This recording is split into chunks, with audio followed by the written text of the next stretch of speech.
عاوز افهم بقى الناس الاهلاويه المحترمه والزملكاويه اللي بيحبوا علي معلول وكولر، لان الاتنين دولت الشعب المصري كله بيحبهم.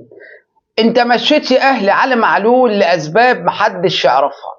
هتقولي لا ما حدش يعرف الاسباب الا القليل. طب وكولر؟ كولر مشوه لاسباب برضه محدش يعرفها. هتقولي يمكن عشان خسر بطولة دوري ابطال افريقيا والسوبر الافريقي. لا، كولر عنده 11 بطولة تشفع له ان هو يقعد مع النادي الاهلي سنين. بس انا هفهمك، اولا الاهلي غلطة كبيرة جدا ان هو مشى كولر ومشى علي معلول. هتقولي ما في لعيبه كتير مشت، لا، الاثنين دول بالذات ما كانش ينفع النادي الاهلي يمشيهم. الاثنين دول بند اساسي كان المفروض يفضل، وعلى الاقل خالص 3 او 4 مواسم. هو لازم هيمشوا، ابى من ابى لازم هيمشوا، وهيجي لهم يوم وهيمشوا. بس علي معلول لاعب كبير ولاعب مميز، لما انت تمشيه بالشكل ده يمشي وترجعه طب ما ايه سبب رجوعه؟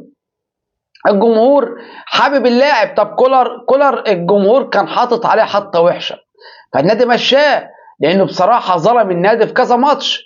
دخل بشخصيات رديئه، مره يحط له اشرف بن شرقي في الدقيقه 80، ومره يحط له اشرف بن شرقي في الشوط الثاني، فبالتالي كان بيظلم لعيبه، وبالتالي حرق كروت لعيبه، نزل لعيبه زياده عن يعني حجمها، ولاعيبه تانية اختفت.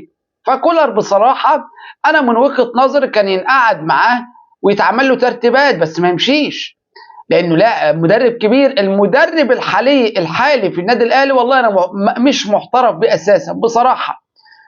اما بالنسبه لعلي معلول، انت مشيته ليه؟ علي معلول الاهلاويه كلهم بيحبوه، لاعب محبوب. بتمشي علي معلول ليه؟ انا مش فاهم بصراحه. ليه تمشي علي معلول؟ انا ما اعرفش. علي معلول لاعب كبير ولاعب محترم ولاعب يحترم واللاعب الناس بتحترمه، فانت خسرته. يا اخي كنت خليه يديله راتب في الشهر عشان خاطر جمهورك بس، لا اكتر ولا اقل. اما نمشي كولر ونمشي علي معلول يبقى احنا كده بقى بنفتح فتوحه. ليه فتوحه؟ علي معلول كان لاعب محترم ولاعب كبير، كولر كان مدرب كبير عنده شويه اخطاء نعالجها. اما احنا مشينا كله بقى ونبدا تاني من الصفر، ودي بتبقى حركه وحشه. اللي احنا هنشوف المدرب اللي طلع النادي الاهلي من كاس العالم للانديه هنشوفه في اول اسبوعين من الدوري المصري، وانا بقول لكم من دلوقتي اهو مش هيبقى زي كولر، لان كولر كان لا يعلى عليه بصراحه يعني.